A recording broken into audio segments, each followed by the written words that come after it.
Welcome from the Manhattan Beach Community Church, an interfaith and interdenominational church at the crossroads of life. We bring you portions of the Sunday morning service from our beautiful sanctuary at 303 South Peck Avenue in the community of Manhattan Beach. We are glad you are joining us for this special service, and we hope it will be a source of inspiration and direction for you in the days ahead. We also invite you to join us in person this coming Sunday morning or any Sunday morning at 10 o'clock. For more information about the church and its wide-ranging programs, please feel free to contact the church office at 310-372-3587. And now, our Sunday morning service.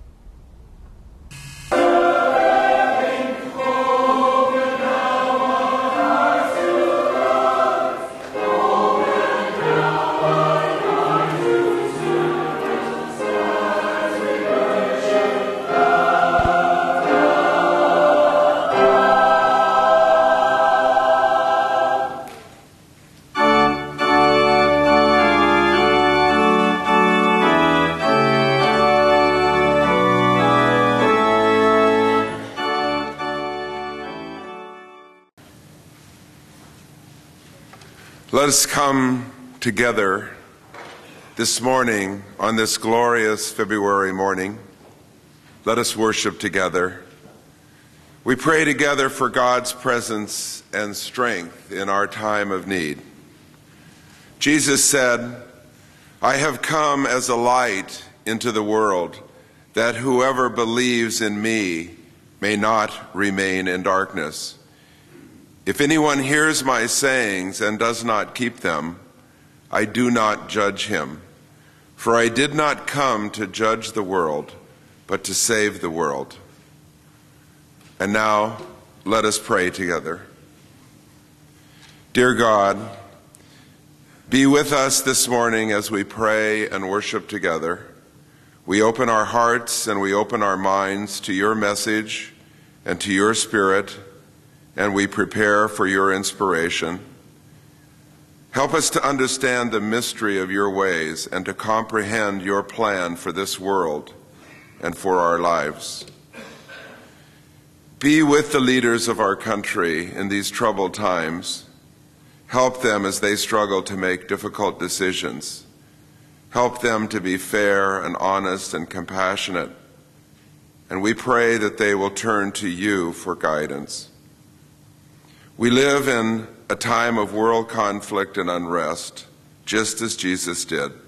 Let us follow his example, feel his peace, understand his message, and benefit from his teachings.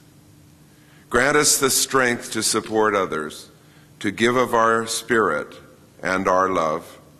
Help us to find the way to Jesus and the light of life that he describes. We ask this in his name, he who taught us to pray together by saying, "Our Father, who art in heaven, hallowed be thy name. Thy kingdom come, thy will be done, on earth as it is in heaven. Give us this day our daily bread, and forgive us our debts as we forgive our debtors. And lead us not into temptation, but deliver us from evil. For thine is the kingdom, and the power, and the glory forever. Amen."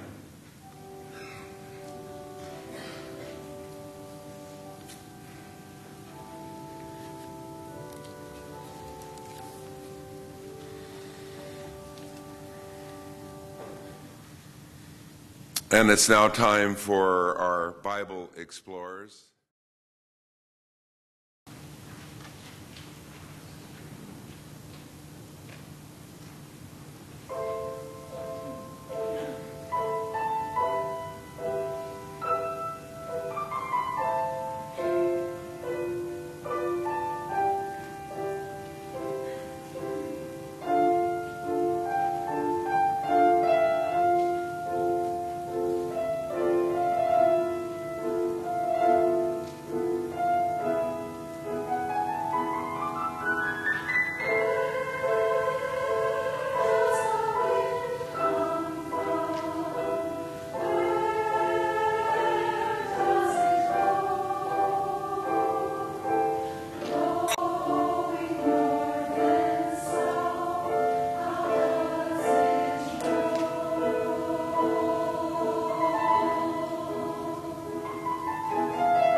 Every so once in a while,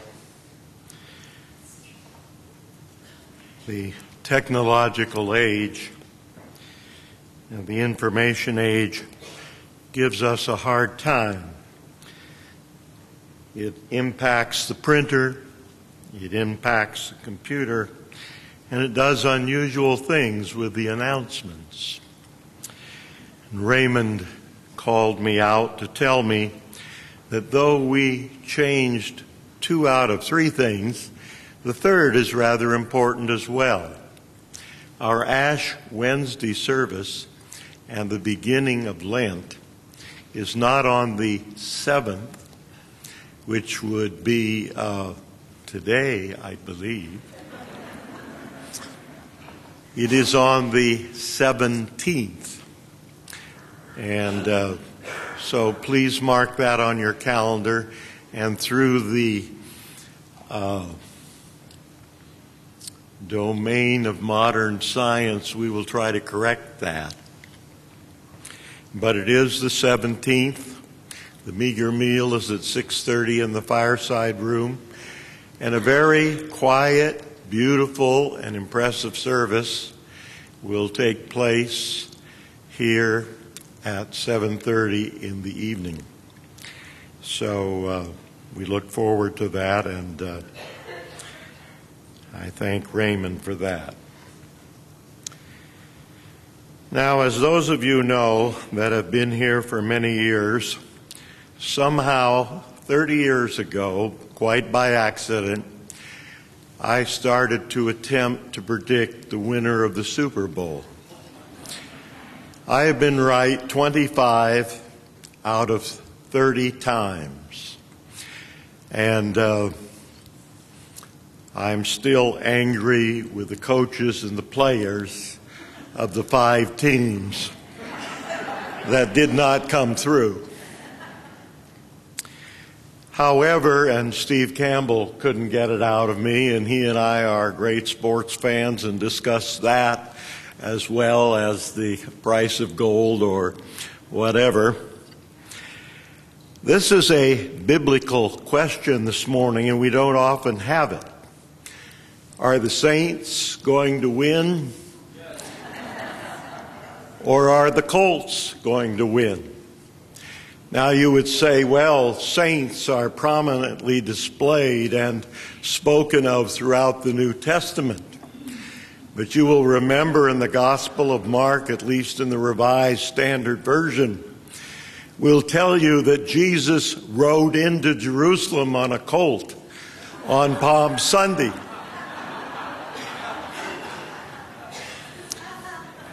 I wonder how many ministers in America figured that one out. Now, are you going to take a lowly saint or are you going to take Jesus? That is your question. And, of course, it's the Necropolis Colts or the Indianapolis Colts or something. At any rate, I'm going to go with Jesus. I don't know about you. Though my heart is with the saints, but my mind tells me that after 30 years, you better stick with Jesus.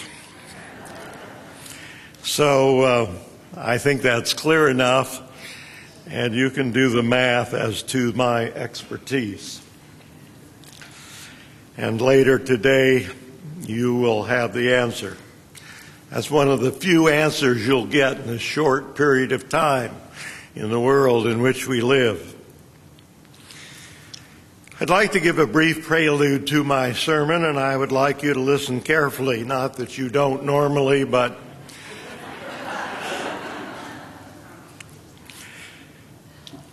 a great deal of what we enjoy in life and embrace in our lives has to do with the fact that life is speeded up.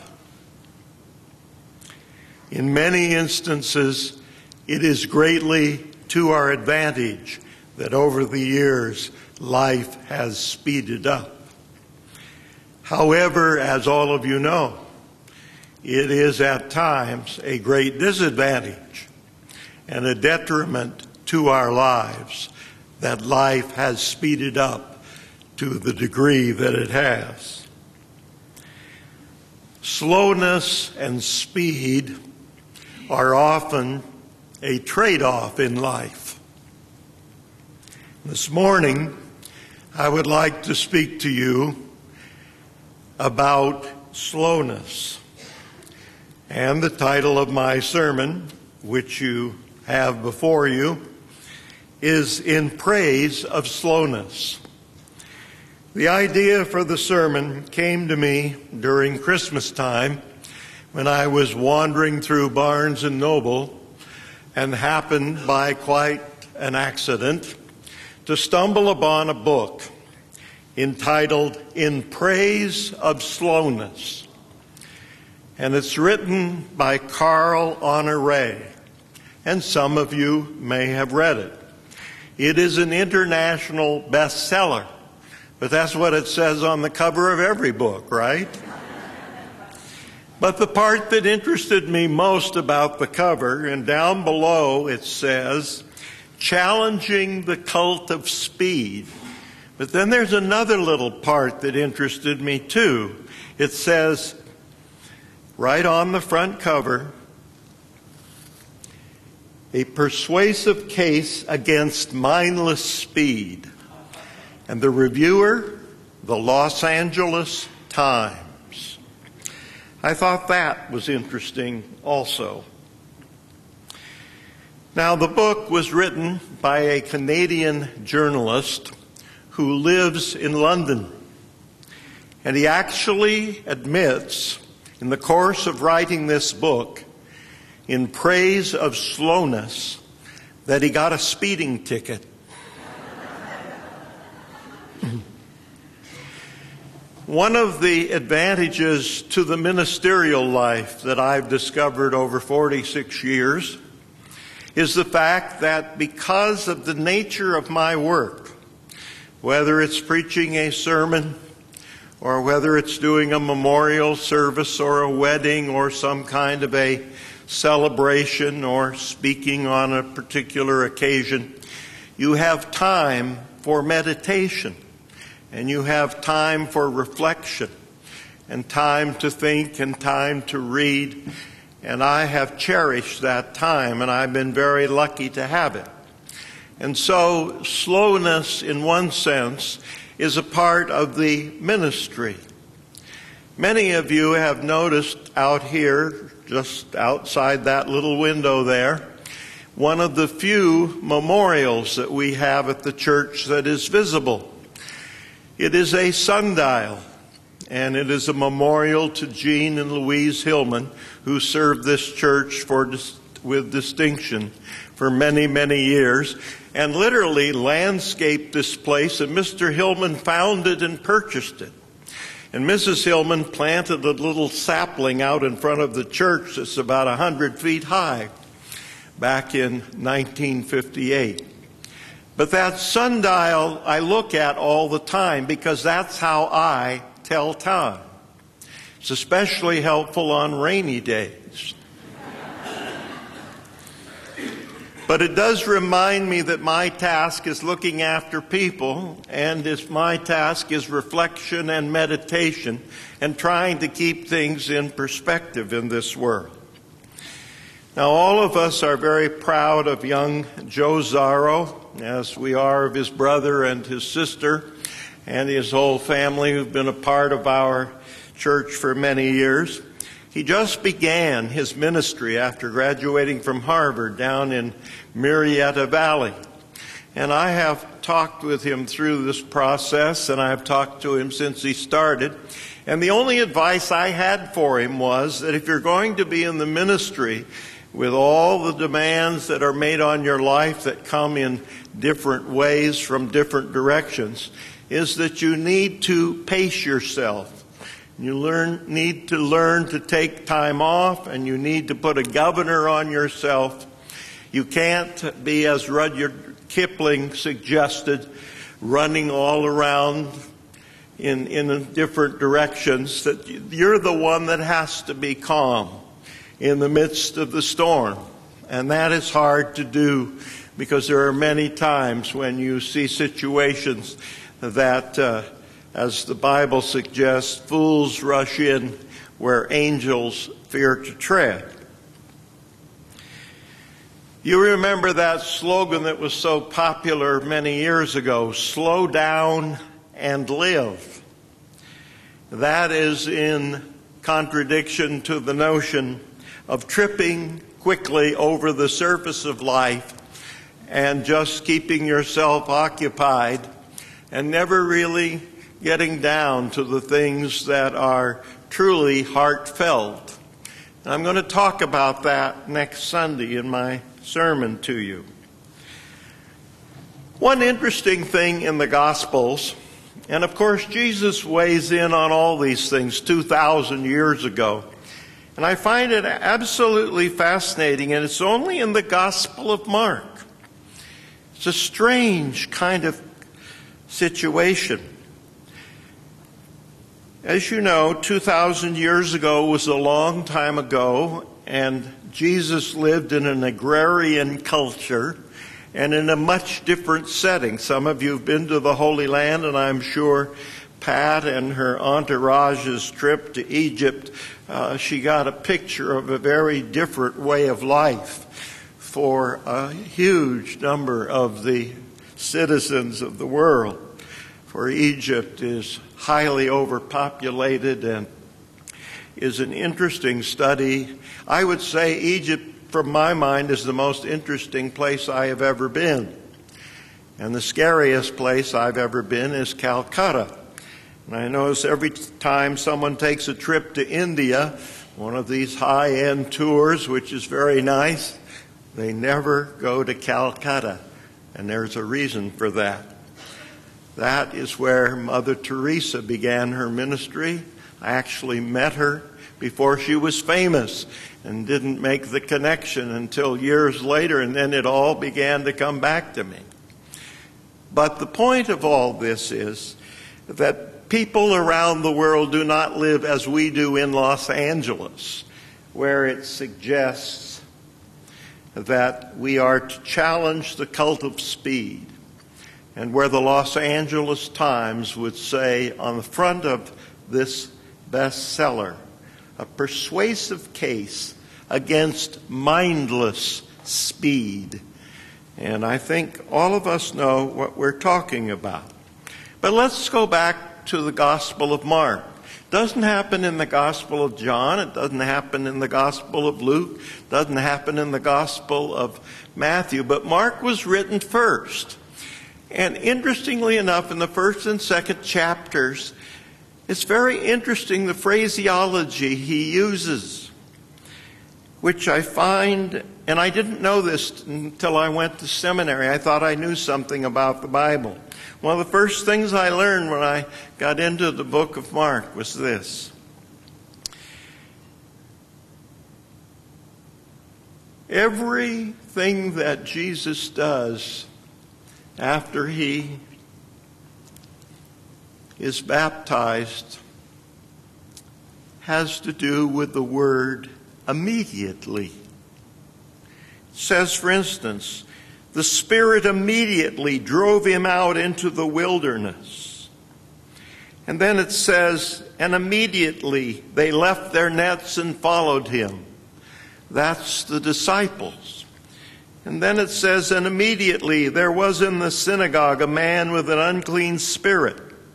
And then it says, and immediately he left the synagogue and entered the house of Simon and Andrew. And then it says, and immediately they told him of her.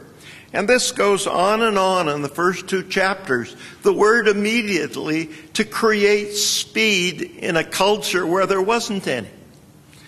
I wonder why he did that. No one has ever been able to explain that. But the writer of Mark was trying to make Jesus look like he was moving when we all know he was strolling through the desert with his disciples. He did not have a Jaguar. He didn't have a Ferrari. He didn't even have a Toyota. The point being that the word immediately does not belong in that culture, in that group of people, has nothing to do with Jesus' movements. But it's in there, and it's fascinating. And I'm amused because Jesus essentially strolled through the Holy Land. Everything he did, he took his time. And he sat down, he gave the Sermon on the Mount, he talked to people, he healed people, but he never seemed to hurry. And yet the writer of the Gospel of Mark somehow wanted to speed him up 2,000 years ago. Jesus would be very interesting to see where we live and to follow us around and to keep an eye on our activities. So I was amused when I realized that Jesus really strolled through his life. And it wasn't a long one, but it was an interesting one, and probably the greatest story ever told, to coin a phrase. There's an old story of a minister's son who finally turns 18. He gets his license through the school that he attends in another era. And he comes to his father and he says, "Father, I need a car." And his father said, "Well, you have your license. I suppose we ought to think of it. But there's some things you have to do first," he said. "You've got to clean up your room on a regular basis. You've got to do the chores around the house on a regular basis. Your grades need to come up at the semester. They are below sea level. And if that doesn't happen, that isn't going to bode well. And the other thing you have to do is cut your hair. If you want a car, I'm tired of looking at your hair down to here." Well, time passes, 3 or 4 months, and the son appears in his father's study. And his minister father eyes him and he says, "Well, what do you have in mind?" And he said, "Dad, I hope you've noticed, My room is cleaned every day. The chores have been done. My last semester grades were B's and A's. And his father said, yes, I have noticed that, and it's pleased me very much. But you haven't cut your hair. And the son says to his minister father, well, Jesus had long hair. And his father said, you're right. And he walked everywhere he went.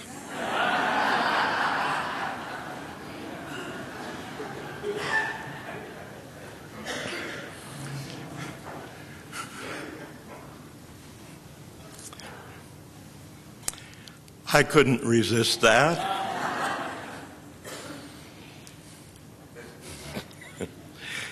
Honoré, the guy that wrote this book, you might find it interesting.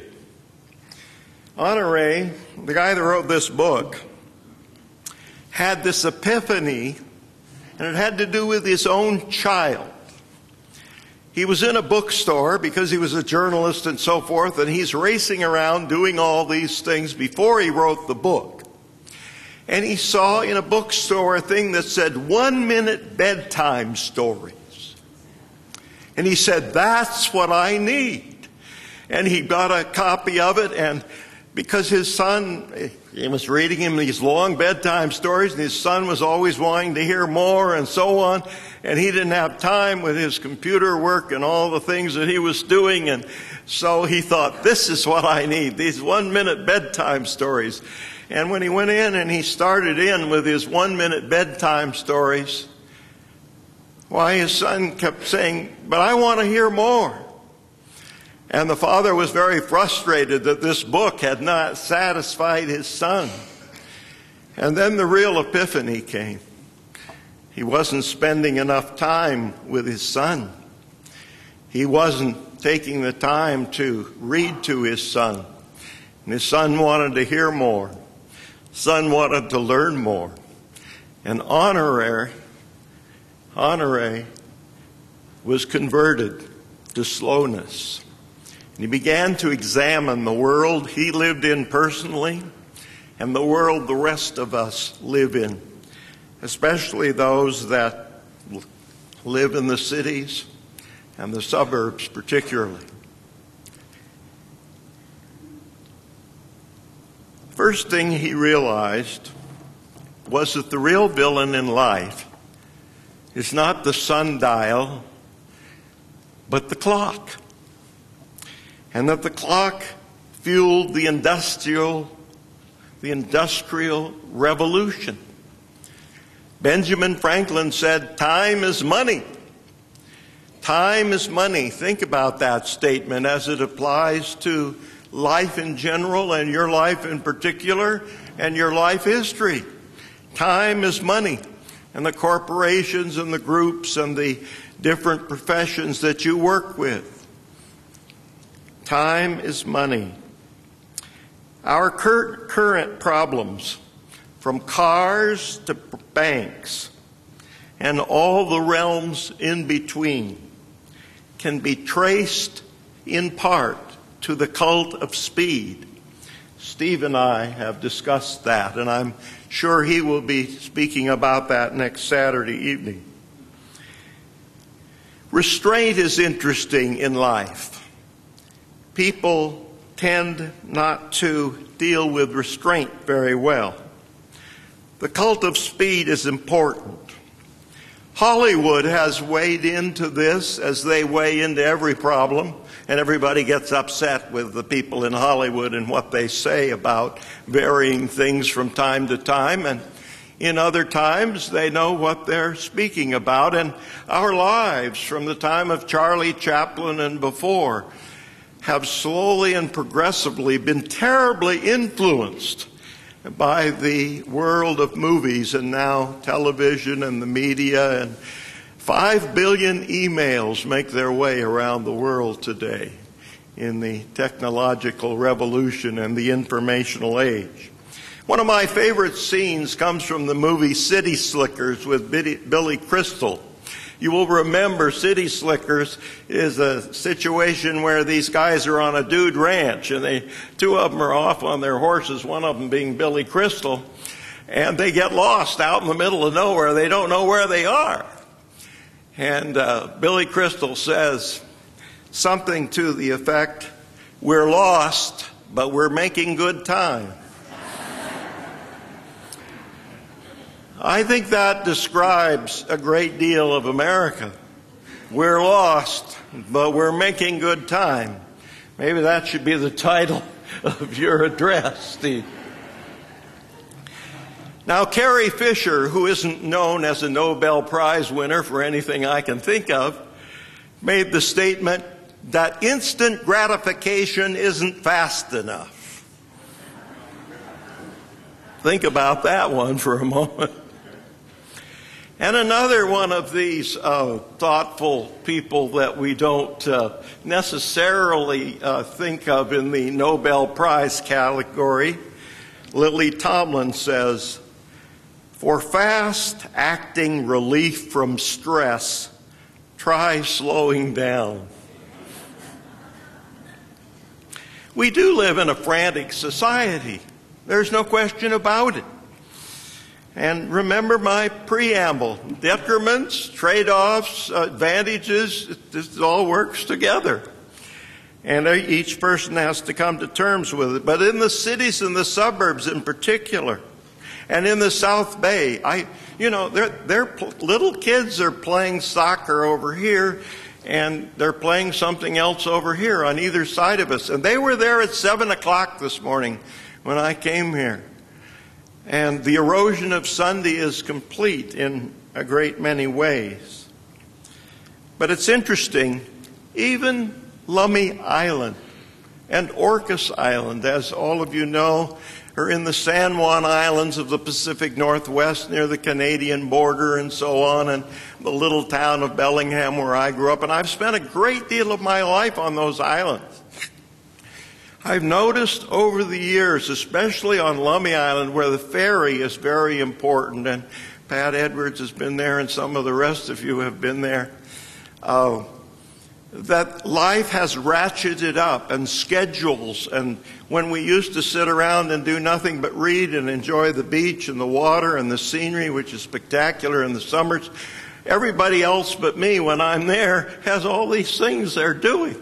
And they're going back and forth to town, and they're worried about this, and the computers don't work, and whatever else. And we used to just sit around and relax and take walks and go up in the fields and pick back blackberries. And Pat saw her first cows close up on Lummi Island, and kept looking over her shoulder at them while she was picking blackberries.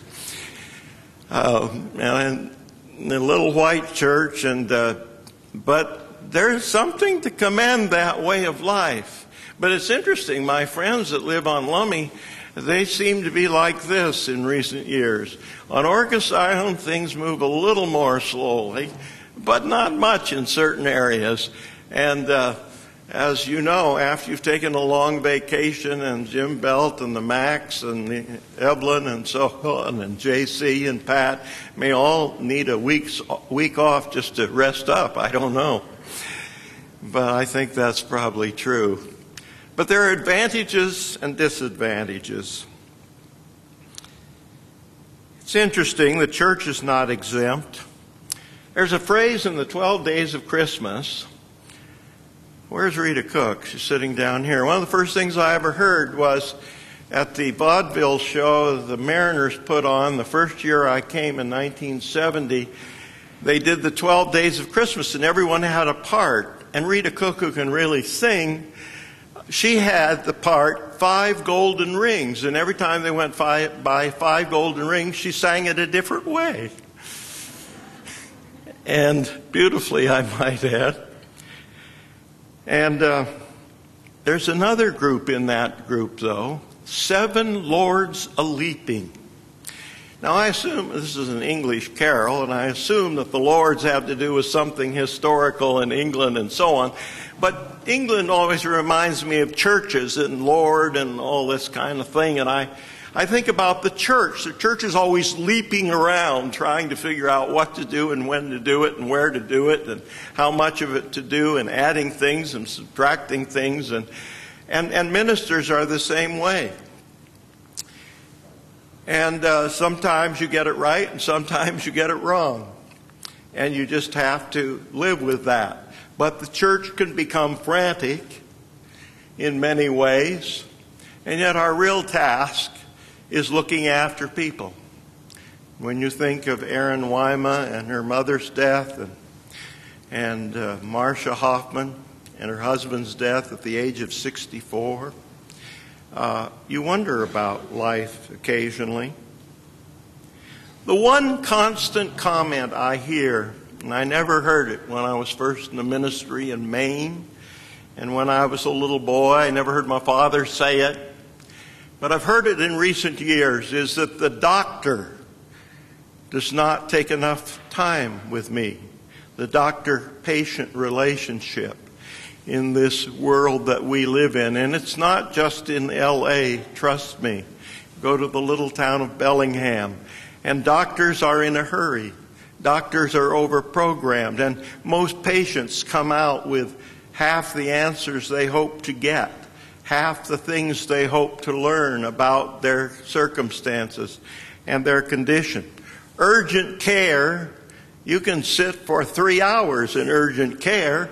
I always tell people to do one of two things. Either go to the emergency ward of a hospital at 3 in the morning or pour catsup over yourself. And you'll get some attention.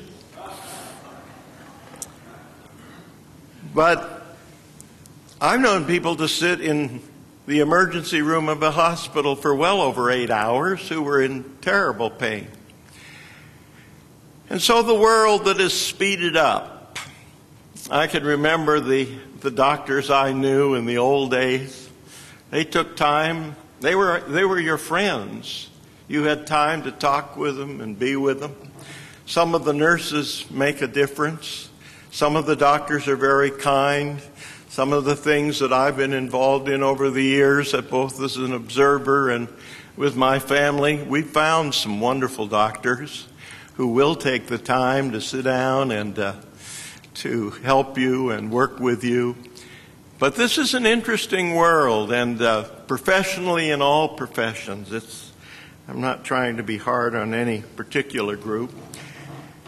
The other day at 5:30, because there was no other time, I met with a young man in the 8th grade.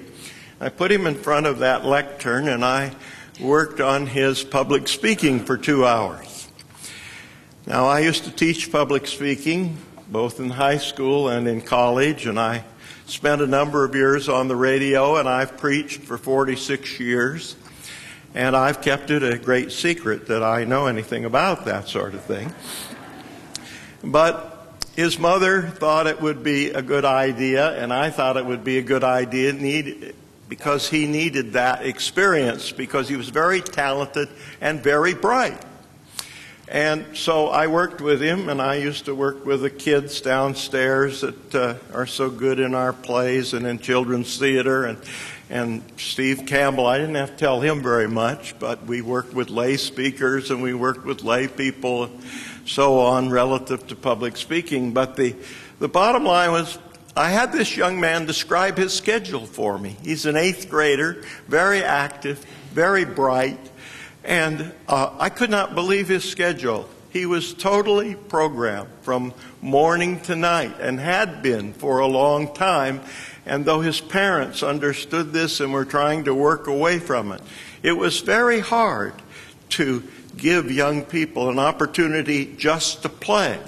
There was a cartoon recently where 2 girls were talking about if we skipped 4th period and moved 3rd period in our minds to some other place and didn't do that, we'd have time just to play. Well, they stayed home that day. I never forget.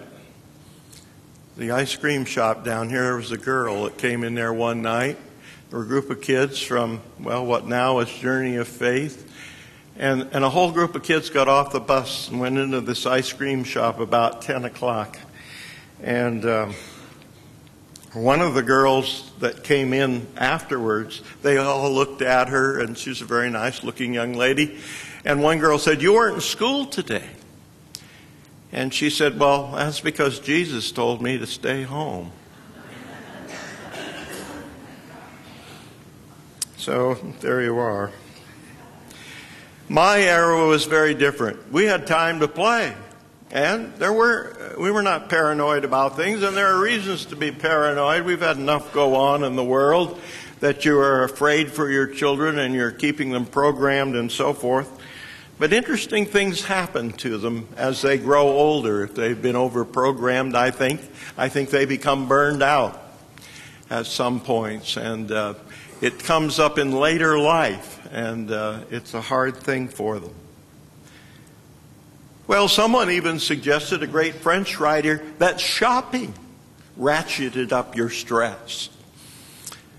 Now, none of you would know anything about that.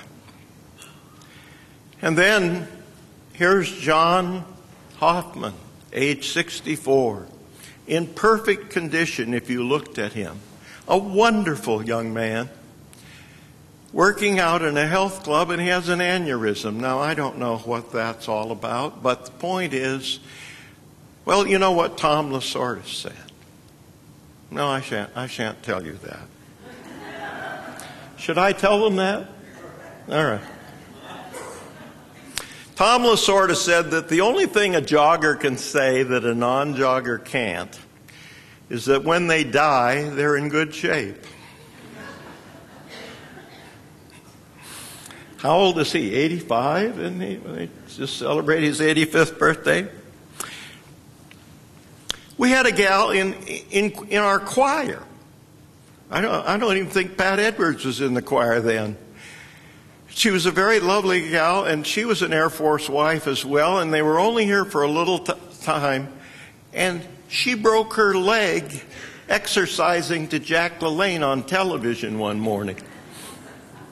And people are heard all the time exercising and doing various things. It's very interesting. Someone has suggested, and this is true, that they actually give medals for the slowest times in the Olympics. There is a society in Italy that's called the Slow Food Society. And there are 60 towns that participate, and people from all realms of activity and professions. And they have 3-hour dinners and 3-hour lunches and so forth. We've been known to do that at times, but the times change and those times go away and so forth. And many other groups that Mr. Honore points out in his book, in praise of slowness, are forming to slow the society down and to slow their own lives down. Spirituality at best is reflective, it is meditative, reading is a part of it.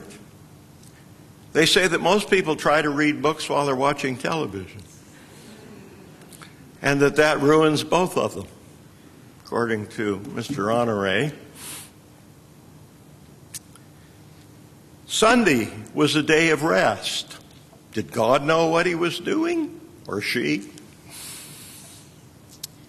That was a day set aside for worship, the Sabbath.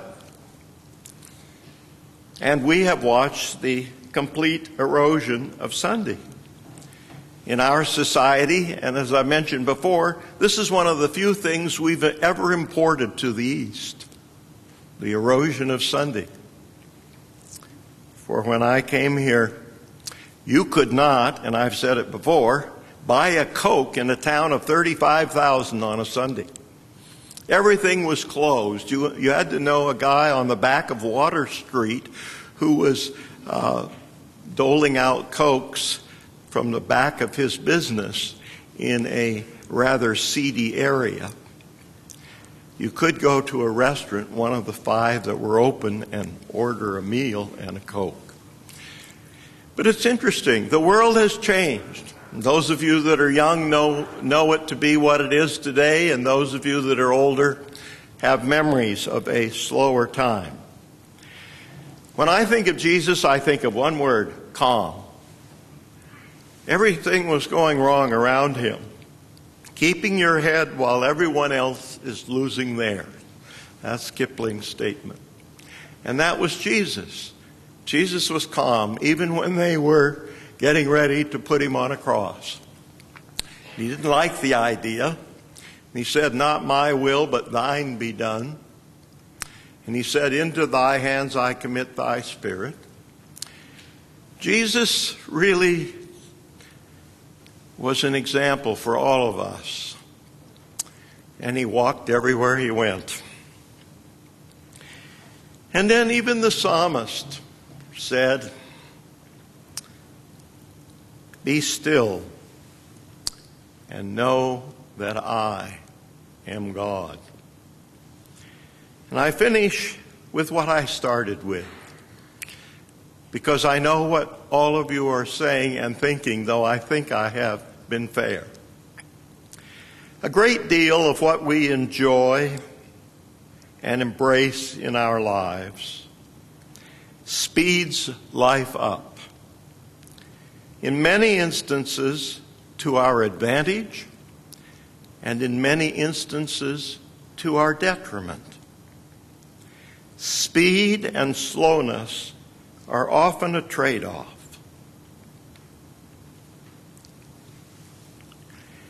And Jesus rode into Jerusalem on a colt. Have a nice day.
We are pleased that you have joined us for the Sunday morning service from the Manhattan Beach Community Church, an interfaith and interdenominational congregation. We hope that the music and the spoken word have lifted your spirits and have offered guidance and a sense of direction for your life. Have a wonderful week.